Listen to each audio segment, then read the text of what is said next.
This is part 2 of February 19, 2025, and I'm still alive.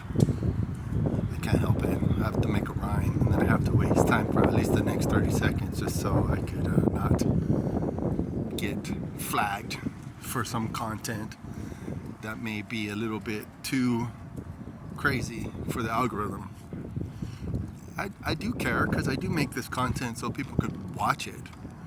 And then there could be a community that builds up from just me talking, and 3, 4, 5, 6 people might actually watch this video and be like, oh, we need to interact with this guy because this guy has some experience.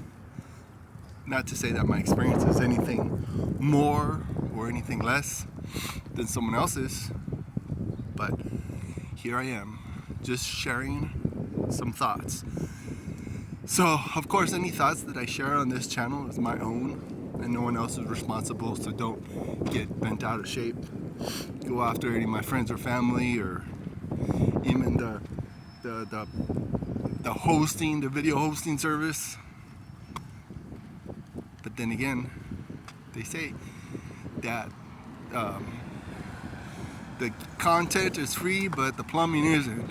So that's why you got to be a little bit cautious and be a little bit thoughtful about what you post. I've posted a lot of videos, all kind of different stuff. But this time around, I'm calling it Facing 50. Because I am facing 50, maybe not, I don't know. Anything could happen. November is still quite a bit away from today, but about 9 months from now. See, I call this a male's perspective, or a male's truth on aging.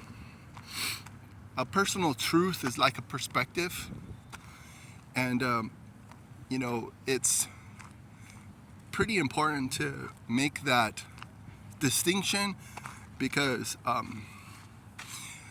know females' perspective. Okay, I don't know.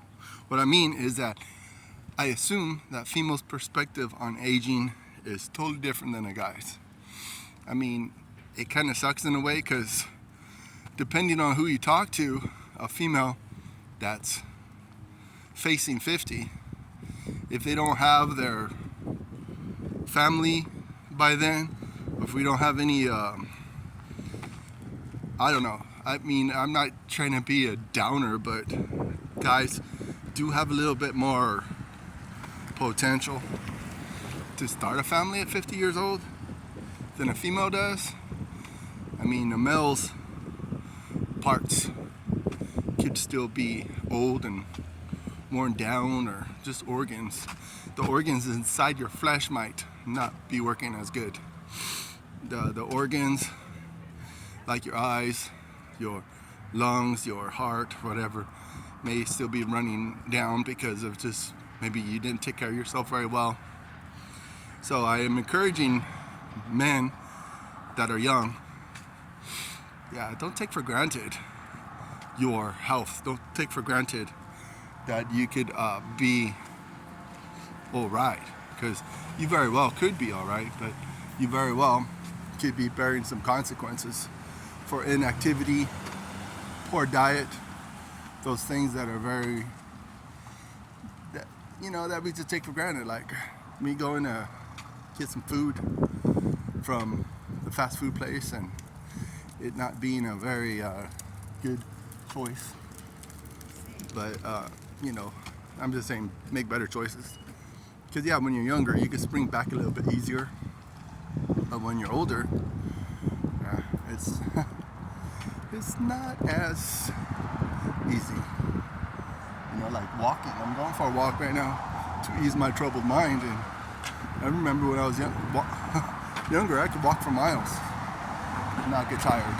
But the fact of the matter is that now that I'm older, I walk a little bit and I get winded. I get a little bit tired about that, but as far as females go, I don't know.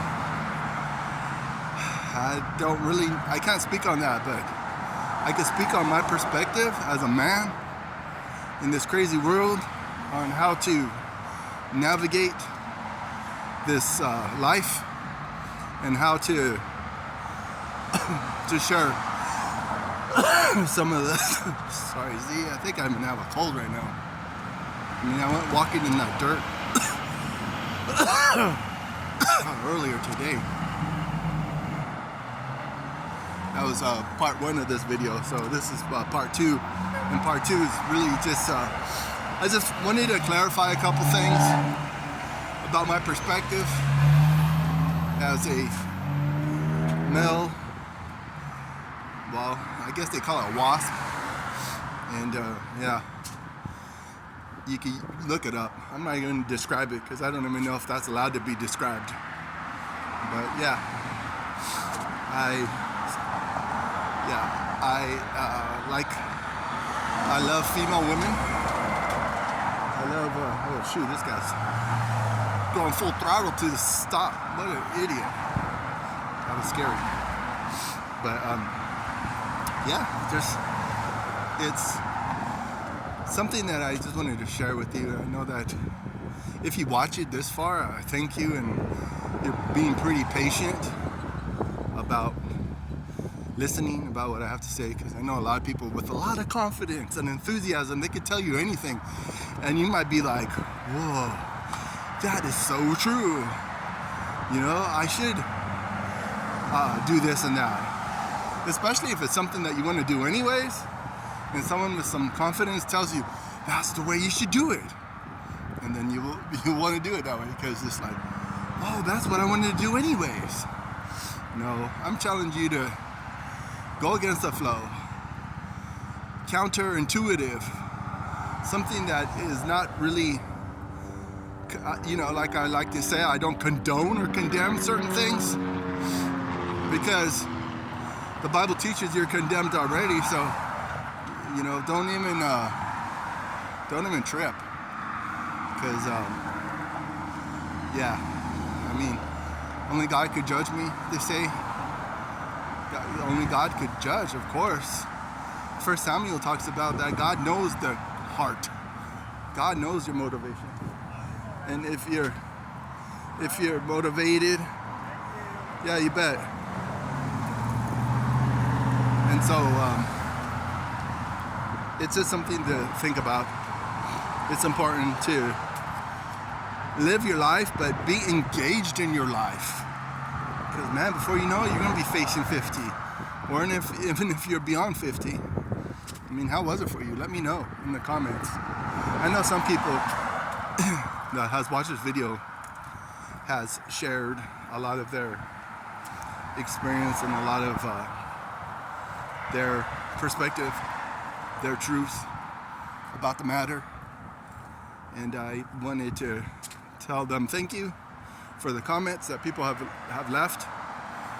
I mean, I can't get to my comments like that easy because I'm using my cell phone right now, and it's a broken cell phone. The screen is shattered, man. But it still seems to be picking up an image, so this is what I'm just doing right now.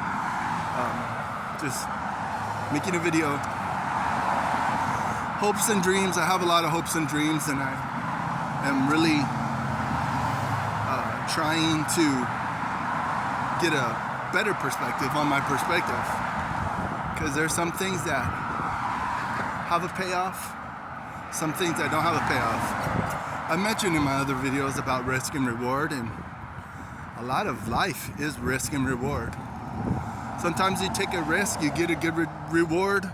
Some other times you take a risk and you end up a little worse off than you were before, but you know, that's how life is. So you could calculate your risk and hopefully make better decisions that it's not so terribly bad, because you want things to end the best way possible. But sometimes you can't help it.